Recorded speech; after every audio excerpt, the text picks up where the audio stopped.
Roosters, and welcome back to another episode of Making My Own Trading Card Game. In today's episode, we're going to do a playtest for the card game as it is now.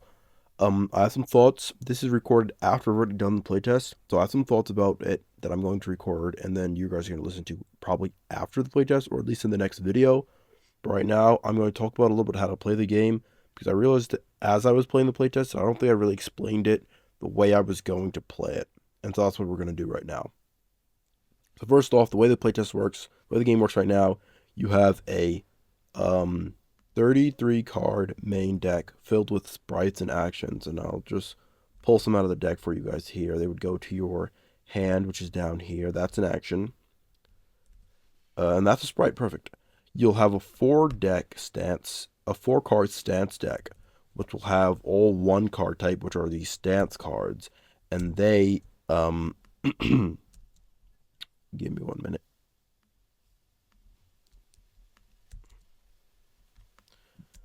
Okay, it's if it's gonna it's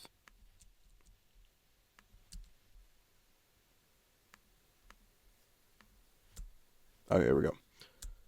So this is what stance cards look like. They're brown as they are now. In the top right corner, they have a yellow zone. That's what zone they are. In the bottom right corner, there's a red and a green zone. That's the zone they're good and bad against. You can guess which color resides to which. And in the top left is a gray zone, and that is the zone that it is at neutral distance with, or neutral range, which essentially means that if I'm at this zone, this mountain zone, and you're at the jungle zone, the gray, we can't attack each other until either A, the zone is switched, or B, somebody uses a card with the locate ability. Long story short, the main purpose of stance cards is that they can change the way resources work in the game. So the game in concept is supposed to be a resource management game, and how you spend your resources is supposed to be really important. The big thing right now is that while you have advantage, which means that your opponent's zone is the zone that you're green against, you're good against, your cards all go from being exhausted to discarded. And the difference between exhausted and discarded is simply that cards in your discard pile are recycled back into your deck, cards in your exhaust zone aren't. So essentially, all your costs become less expensive. And while you have disadvantage, which means that your zone is bad against your opponent's zone, all your cards get -1 power, which makes everything you do a whole lot worse. Um, Across with the four card stance deck, you have these two heat and frozen cards. So overheat cards are yellow, and frozen cards are blue. Throughout the game, you'll be putting cards into these zones here, and when you gain cards equal to the number in the top left corner of these specific cards, if you get cards in the zone equal to the number in the top left corner of the card in the zone, your overheat card, you'll activate the overheat card. So they'll start the game face down, and if I ever get, say, two cards here, two cards more than I have here. So if I have one card here and two cards here, it still doesn't activate. But I have one card there and three cards here, this will get flipped face up. It'll be activated, and now it'll become activated. I'll get access to its ability, and its stats will change the stats of my actions throughout the game. So that's one thing you have to look at throughout the game. The way I played it in this playtest that you might end up getting to see in its raw form, but probably not, is that you only worry about these zones when you have cards in them equal to their offset value in the top left.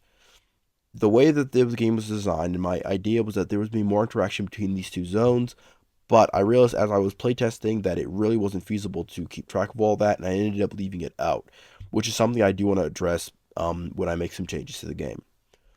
Besides from that, you have your two main deck type card types, which are your actions, which are green, and your sprites, which are this reddish orange, right? Your sprites will go into one of three sprite zones: your front sprite, your attack booster, or your defense booster. And depending which zone you choose to put them in, they serve a different purpose for you in the game. So in the main zone, you look at their big number in the hexagon in the top right corner, and the amount of cards attached to them as stamina is the number you look at. So with 0 cards, they would get exhausted.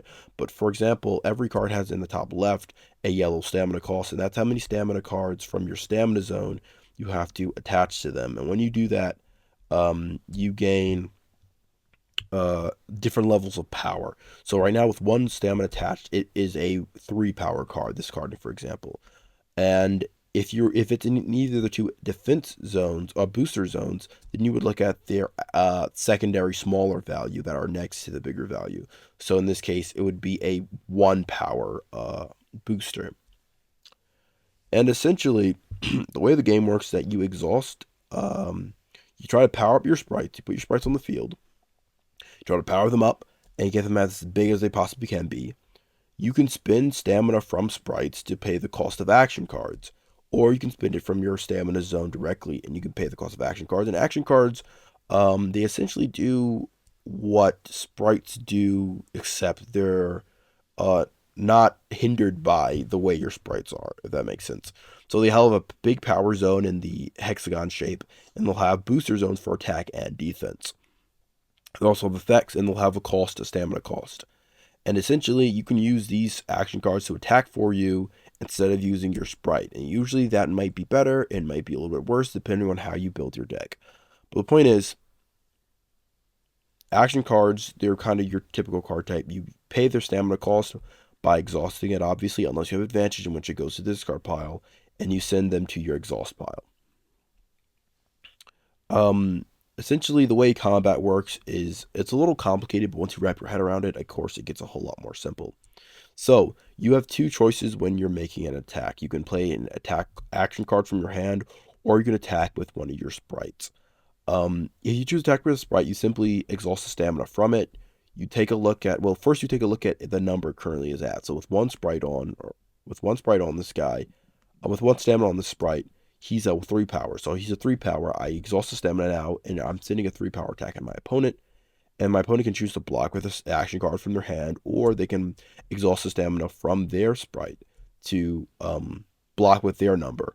And you reduce obviously the attacker's number by the defender's number. And if the attacker's number is higher than defender's number, the defender will take a damage by taking the top card of their deck, or stamina zone if they have no cards left in their deck. They get their choice, and they send it to their damage zone. Um, so uh, what am I trying to say? Oh yeah, of course. And then you can boost attack or defense. So if I have a card here and I have another card, let's see if this is a no, it's an action. Action. I'm looking for a sprite. Give me a second. There we go. If I have another sprite in my attack booster zone, for example, I can then choose to send a card that is attached to them as a stamina. So if it has a stamina on it, I can send it to depending on what type of card it is. So in the very top middle of the card, it'll have a symbol being green or orange. And depending on the symbol, you'll send it to the frozen zone or the overheat zone. And you'll do that, and then its booster number, for in this case would be 2, would be added to your attack number. So in this case, if I had one stamina on him and one stamina on him, he would attack for 3. Then I would exhaust this, and then he would boost for 2, and I would send this over here, and my total attack would be 5. And that's the number my opponent's trying to beat on defense.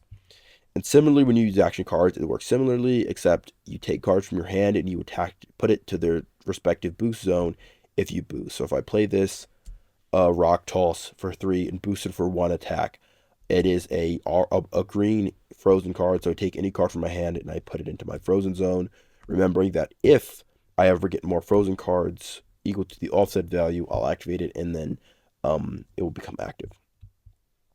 And that is essentially the game. During your turn, you can play one sprite into each zone, or you can overlay a sprite.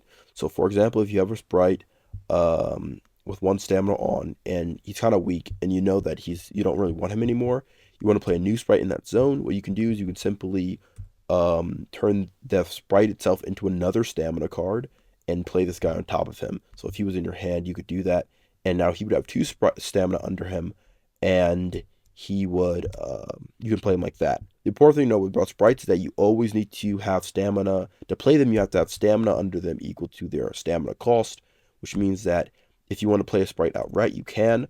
So if I have 2 cards in my stamina zone, for example, I can take both of them.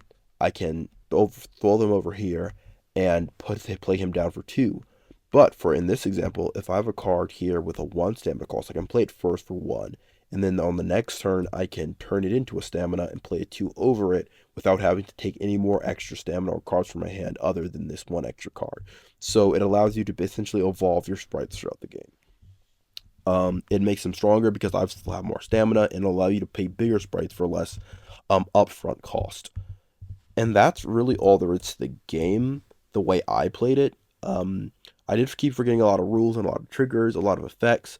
For example, some cards have a certain type of action cards have a effect called a support. I'll see if I can find one here. This deck doesn't have as many support cards as the other deck. In fact, it has almost none. So I'm not going to keep looking. But there's a little orange effect on the card that says support, and you can play it in the support zone, and it kind of stays around and gives you effects throughout the game.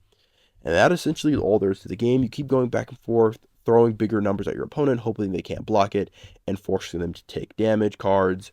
And once they take 5 damage cards, they lose the game. Or if they ever have to take damage and can't, because they're out of cards in their main deck or out of cards in their stamina zone. Every turn, you draw 2 cards from your main deck into your hand and put 1 card from your hand into your stamina zone. And that essentially all there is to the game. You try to manage your resources, you try to throw big numbers at your opponent, and hope you can kill them before you run out of resources, and vice versa. Oh, yeah, and so one last thing. You can actually discard, not exhaust, and this is really big for the game, discard stamina from your sprites and from your stamina zone to oh wow. To to reduce damage incoming by 1. So for example, you're about to take 3 damage, or someone is attacking for 3 power, and you can block, say, with this guy for you can block with this guy for 2 or something, and they're coming with 3. You can discard a stamina from him or from your stamina zone to reduce it by another 1. It is not stamina efficient, but it is efficient in the long run because, again, cards in your discard gets recycled. Cards from your stamina zone, which is usually how you'll be paying to block, or in your exhaust zone, don't get recycled. So in certain situations, it may be more beneficial to just do that, especially with smaller attacks, because you're going to, it's going to help you actually outlast your opponent a little bit in the long run. Something I did a lot of throughout the game that I didn't really explain very well, but it's something you do have the option to do. Hi viewers, welcome back to another video. In today's video, we're going to be testing out my homemade trading card game that I'm making on the channel right now. It's going to be a playtest just to show you guys how the game currently plays and give you guys an idea of what each of the mechanics really add to the table. I've already played a couple games myself, and I have to say that I'm not 100% pleased with the product that I have created.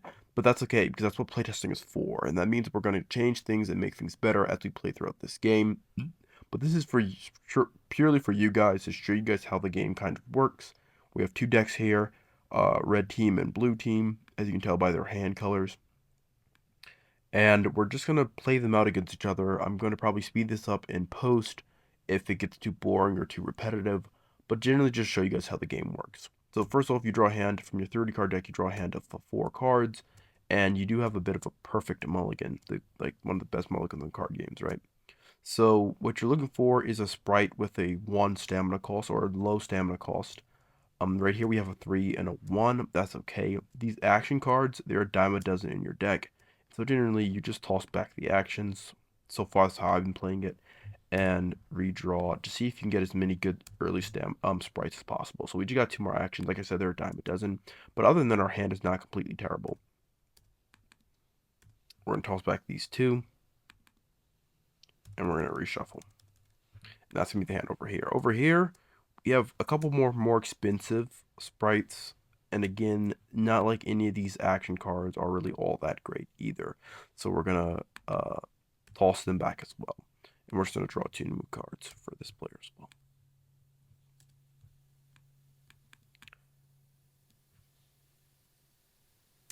Okay, then we're going to decide who goes first. I don't really have a good way here. I'm just going to let this player go first because I looked at his hand first and it's easier for me that way. and we're gonna go here. So we're each gonna get a random stamina card, or stance card rather, and they're each also gonna get 3 stamina to start the game.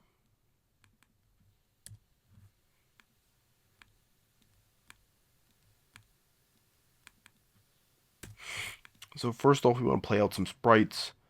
The 3 is gonna be a little bit expensive to do turn 1, but it would be a really powerful opening, all things considered. And you know what? Why not? Let's just see what that looks like. This is a playtest, so let's see what happens if you just spend all your stamina turn 1 and played out a big body like that. And per its fact, we can discard a card from our hand to gain energize him for 1. So we're gonna go ahead and discard the other same card. So let's discard this rock toss and give him another energy or another stamina. And that's gonna be our opening over here. The stance cards are really important. You can never forget to check these guys. So right now we're at range, which means that nobody can attack unless we have a card with the locate ability, or we maneuver out of the situation we're in right now. So right now, um, because he's not going to attack, he might as well maneuver into a different card. And right now, this is actually good for us because we maneuver into a card that's good against the opponent's stance. So this stance is a new ability we got, and as you can tell, the yellow is the zone you're in, the green is the zone you're good against. So we're in this desert and we're good against jungle, and right now they're in jungle and they're bad against desert.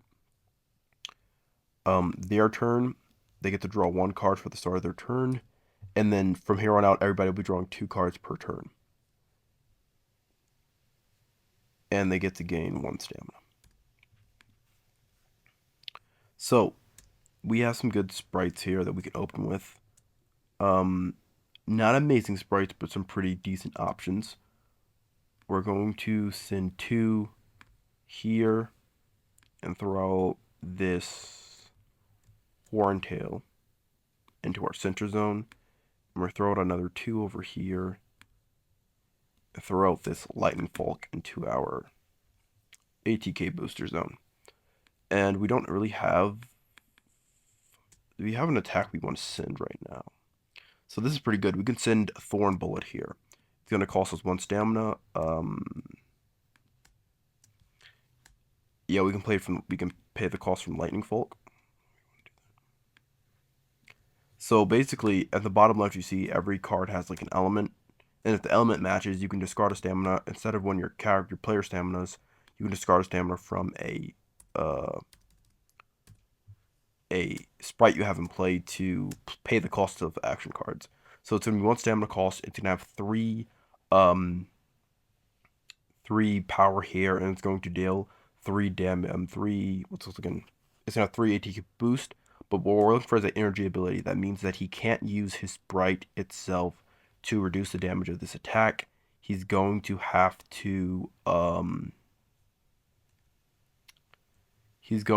take the damage in the purest form. So he either has to play a card from his hand to block this attack, or he's going to have to discard stamina cards just freely. So he can't use his sprite's natural stats.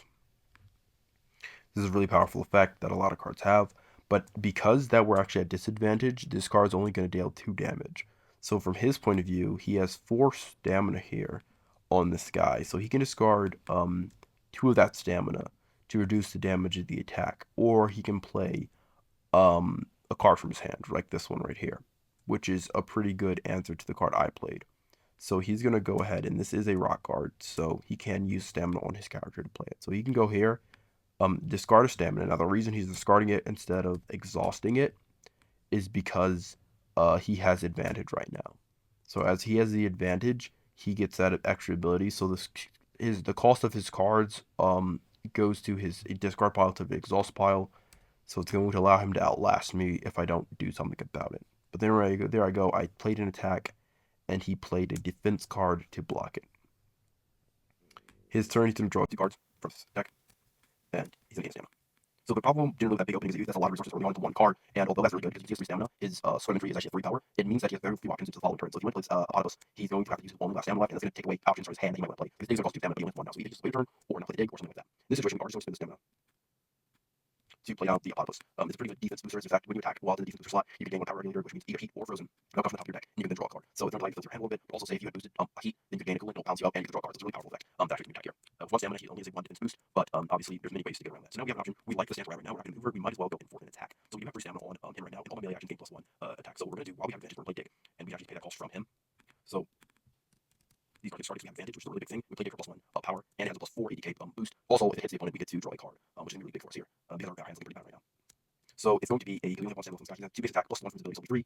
And if we want to boost, we would have to boost heat with a card from our hand, which I don't mind doing here in this situation. So we're going to throw that guy down there, we're going to boost with heat, and it's going to get +4 power, which is really, really huge. So it's going to be 6 power attack coming out our opponent. Now you can take a look at how combat essentially works. So we have cards in our hand we're going to block with, and or we can block using our card by itself. The only one's 2 always 2 stamina. So if we block here, we would block for 3 damage, and then we could we wouldn't completely block the attack. We play this block card from our hand, which is definitely a better option. It allows us to block for 2. It'll slowly get +1 defense with for each card in your hand, but unfortunately, it still won't get us up to 6 power.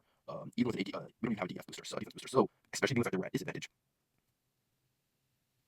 So we can use the fact here that says your melee defense is getting miss. Essentially, if you don't completely block it, you may exhaust stamina to take less damage. But unfortunately, we don't have any stamina to exhaust. So that means we're probably taking the attack at face value. It is a 6 power attack. If my opponent did do more than 5 damage, you're going to more than 5 damage to you. You take an extra damage card. So we're taking 1 damage, 2 damage, and that's the attack result. So this card is going to go to his exhaust zone. It's going to switch turn now because he played in the T attack. We draw 2 cards. We gain our 1 stamina. I'm saying we're saving turns too, but the problem with doing that is that once a player gets going, gain 2 stamina is like super overkill because you don't really spend as much stamina once you get built up as you do while you're trying to build. We have Hawk Heels here, and we have 2 stamina here, so we could play him, or we could save stamina for another Veil Powders or Whisk Away. Whisk Away is not a bad option here. Wait, no, it's wrong card. No, it is a pretty bad option here. It's terrible option. We don't really have many powerful plays. Saving the Veil Petals would be really big because right now we're lacking defensive options, but also not even returns pretty bad. That being said, we've already disadvantaged with stance, so we're going to go ahead and maneuver instead of attacking by revealing a new stance card. And this stance card is going to be actually out of range from my opponent's stance card, which is pretty good for me because that means that my opponent can't attack next turn. It's going to give me more time for this player to build and recover. That being said, this player is going to draw 2 cards and gain 1 stamina. So he has 3 good attack cards here, but again, he can't really play them not as he is now. He could play this guy's defense booster, but he's better as a front, and also be as an attack booster. But really, I'll just take away from our stamina that we don't need right now. Instead, we're just going to go ahead and maneuver and get out of the situation we're in right now. So this is actually really good for us because we maneuver into another card that's actually good against my opponent's card, and it also gives me a new effect. At the start of my turn, I can attach a card from my hand to 1 of my dinosaur sprites as a stamina. So that's really important. Over here, we are going to draw some more cards. Our hand's getting pretty fat, and gain another stamina. So right now, we're going to do something. He's not only has the advantage, he has a really good stance out. What's more, he still is he's in the lead in almost every conceivable way. So we can try to maneuver, get his stance, get his stance. We can also try to do some building here. So we've drawn a couple supports that are going to help with our strategies here. So first we're going to play Stay Flight, where if the main card of the deck is all my bugs, or its wings, which in effect allows him to gain advantage whenever I boost with them, which means that even if he has advantage, I gain advantage as well, which could turn the tides of the game, as well as it gives actually a lot of effects on top of my cards. So for example here, Lightning Fog will gain this ability while he's in attack booster zone and he has wings. When he attacks with a card from my exhaust file into my support zone face up, and that is on multiple ways it could help me out because if I have a support card in my support, my exhaust zone, it's going to allow me to gain it for free, and yeah, I can start activating its effect. But also, it can sometimes see card out of your support zone that out of your exhaust that you don't want in there, and maybe you try to get back to your deck through various other effects.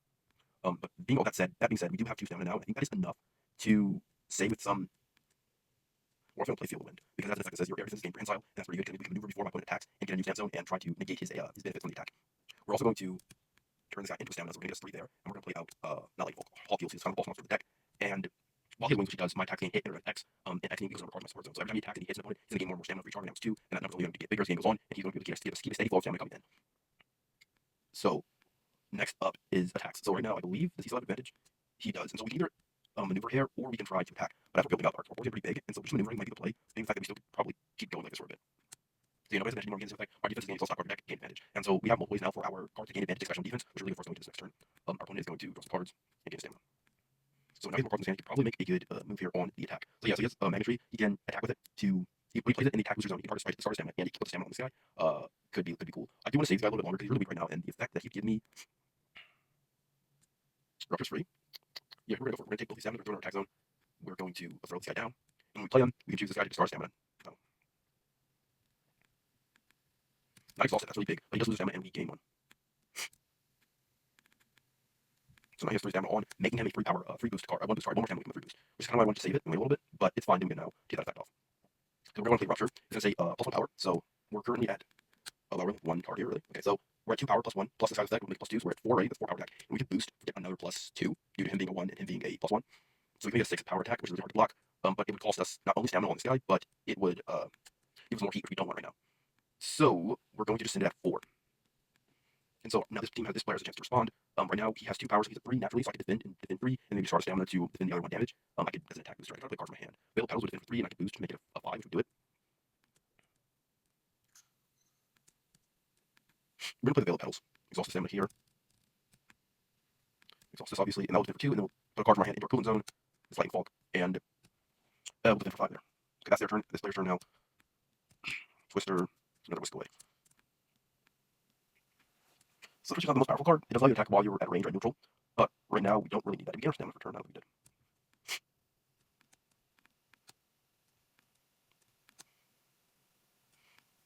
We might as well play Twister. It's a better defense as an attack, but it's still a card nonetheless. 3 power down our opponent. If it hits, he gets to energize 2 cards. Our opponent's going to get a chance to respond. He doesn't have any block in his hand. This isn't really doing anything for him. He can block naturally for 2, and then he can boost for another 1. It's not a bad idea. Yeah, so he's going to block here, so he has to... Actually, it is a pretty bad idea, because you have to discard the stamina, and that would mean he's going to... Really, here, I think we just take the damage. If we're doing 3, so 1 gives 2, we just take 1 damage here and call it a night there. We draw 2 cards. Gain 1 stamina. So getting this cool support is going to attack Sworn 1, which is going to allow them to deal +1 power while attacking. You don't have to pay anything. That one might actually basically do 1 more damage to looks or stone, because you don't action cards or any time I attack the stone sprite. We're going to play this well. We're going to play it. After we attack cards from our hand as a stamina. That's pretty good. We're going to attach this Bolt Kylo to this guy. To see if we get any pretty weak. That makes him 3. We're going to play Spire Spite. It's going to be +1, 4, plus his ability 5, and plus this, so 6. So right away, dealing 6 damage, and I can boost it for another +2, plus 3, which makes it 9, which is pretty much impossible to get over. But that being said, I don't think we can do all that. So instead, we're just going to let our opponent try to deal with it. So he's going to be a natural blocker 3. Well, this attack did hit, so after we get to energize 2 cards. Which is actually a lot bigger than I realized. Because that means now he's not blocking for 3, he's blocking for 4. We have stamina here. Oh, that's not going to help us at all. And we can go stop Harvard deck to give it advantage, which is really big. Yeah, so we're going to go stop Harvard deck. Give our defense advantage. We're going to discard a card here for the block. And we're going to discard a card here for the extra one. So we discard 1 here, we block for 4, you can space that. That'll be a 5 block. And we discard a card out of our deck to give it advantage. Oh, this is attack for 6, I think, actually. Not 5. That's changed the math a little bit. But what I can do is I can discard another one here. And make it so. That was my turn. Over here, we're going to draw 2 cards. Gain 1 stamina. Thornbolt's good.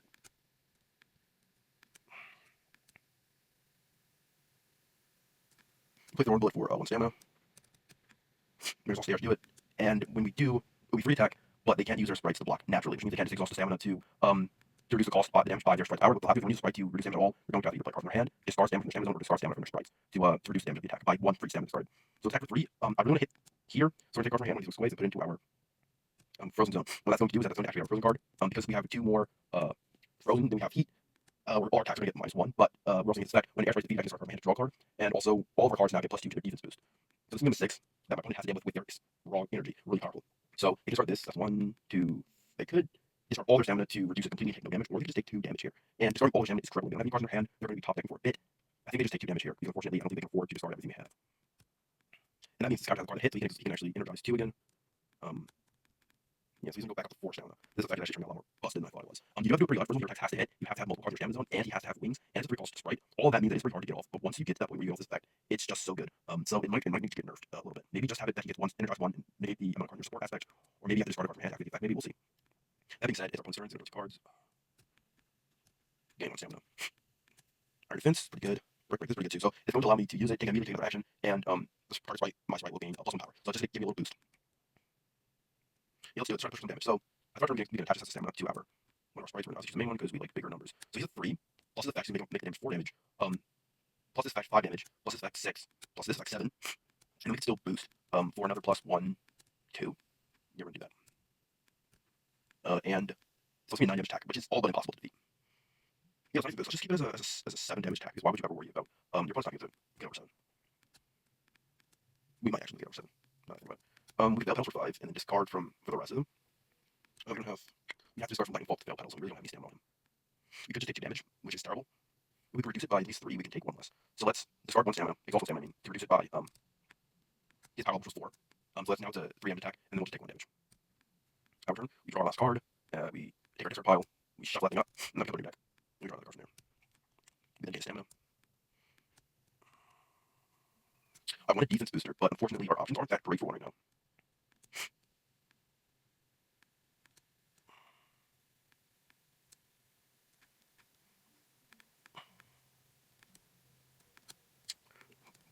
I think right now we low-key just a base attack with the big guy. For 3 is not bad. It'll actually be for for 2, and he can defend for a cool 3. So it would just be a 1 stamina trade. It wouldn't really do much for us. And we could boost it, but it would lose us our lightning bolt. Perhaps that's the fact I've been using it. Yeah, let's do that. Let's make an attack with a basic. And then it'll be 3, and this guy can easily just block it by making a basic defense. I actually won't even make a basic defense because he's already outlasting us. He'll discard his stamina instead of blocking. So we'll discard here. That will make it a 3. This is really big because although he loses a lot of resources doing that, he all of a sudden has a lot more cards in deck than we do. And so he's going to outlast us now, even if this deck would have gone through, which it didn't even. But that being said, we can put cards from our support on more stamina face up. We get power up. We have 2 of those. That's kind of our best option to be honest, power up. Yeah, let's put power up for support zone. So power says at the end of our turn, gain 1 power, there's a card from our deck put into our heat zone, which is really good for us because that means that when this card gets discarded, exhausted, we go back to being balanced. And our cards stop being so weak. So on our opponent's turn, they get to draw 2 cards, or on the other player's turn, red player's turn, they get to draw 2 cards. And gain 1 stamina. Right now, they're sitting pretty pretty, so they can attack for 3, and I can block for 3, infinitely, so I can basic block it. They don't have any good attacks right now. The only thing they can do, they can turn him into stamina and actually play over him with another magnet drain. This is really big, watch this. So he's not only just 3 stamina now, but also I can discard 1 stamina from the opponent, as long as it's not the last stamina on them. So this goes to my opponent's discard pile. So now we can also energize the top part of our deck, which doesn't exist, so we have to create a new deck. And get to gain another energy. From there, we swing here with this guy. Exhaust this. And it's swinging 4, it'll be 3, plus this, so 4. I forgot this effect as well, I can use, so I can take this guy and turn into energy, which would give me 1 more power, so I would go up to level 3, so it would be the same as 4, and my opponent's now 2 base. So we have to play a card here to block the damage. We have a stamina, we could use this. And we can say 2 block there, they're 4, so we can boost coolant. I'm going to get rid of this for sure. And make it plus a ton, so we block there for sure. Now we can draw the card, or we can put it in our stamina. Or definitely stamina, either way it's not really pretty for us. We have really no good options here. We could play this down. We could overwrite him, but it's actually a lot of good work as an attack booster zone. 1 card on our discard pile. We could try to maneuver into something with advantage over this, but I'm blanking on remembering if there's even a card in this deck that has advantage on this. There is. Have we seen it yet, though? We have, so there's no point. We're not getting an advantage. I think we lose here, to be honest. I don't think there's really much we can do. We can make a desperate attack for 2, but it's really no point in wasting our time with that. He'd be able to block it easily, but that's really all we can do. We have 1 stamina left. We could overwrite this guy. Yeah, probably best option here. Overwrite him. And we want to overwrite this guy. He has 1 stamina. Even at 2 stamina, he's still more powerful, I think. No, he's not actually. So he has overwrite him as well.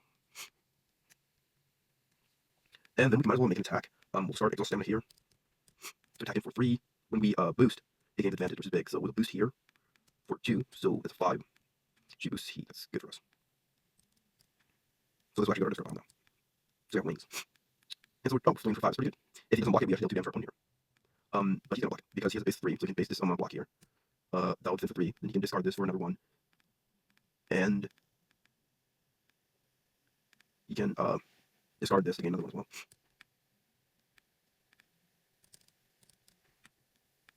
So he blocks there. On his turn, he's going to draw stamina. Our basic attack is 2 right now, but it would go up to 3. Plus it's big, mend is big. We mend here for sure. We mend and we just give this guy 2 stamina.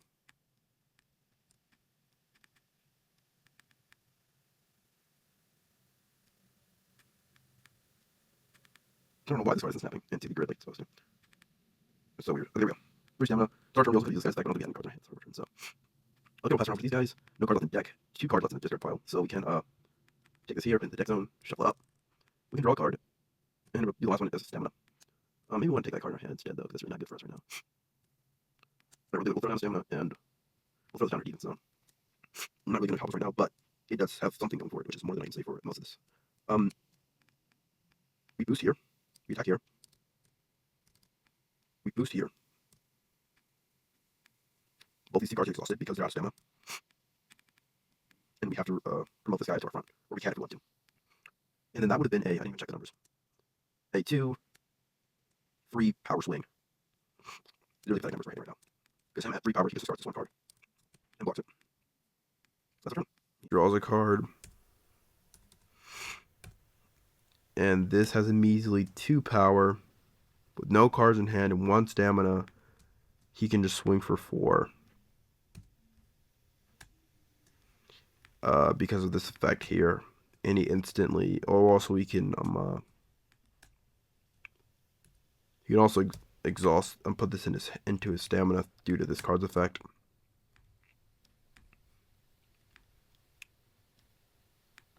And yeah, swing here, we can try to block, but we'll have to take at least 1 damage. But we don't have any cards in our hand, so it'd have to come from our stamina zone. And then it'll be our turn. We wouldn't be able to draw, we wouldn't be getting any stamina. All we could really do was attack with this one last stamina, and he can block it.